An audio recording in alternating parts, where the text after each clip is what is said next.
Hello, my name is Reice. I really enjoyed our Intro to African American History Herbalism class. It was my favorite class this semester.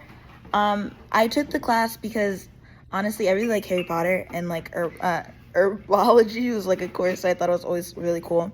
But I also I was nervous at first taking the class. I was really scared about like how people would see me and things like that. But the class was very welcoming, and Professor Luss was very welcoming.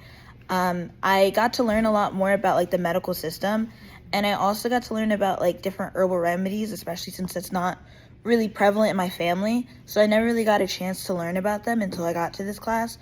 Um, and I was always sort of like a Western medicine, like I like always use it, and I still do now, but I use it like less often, which I think is helpful because like some of the side effects of Western medicine.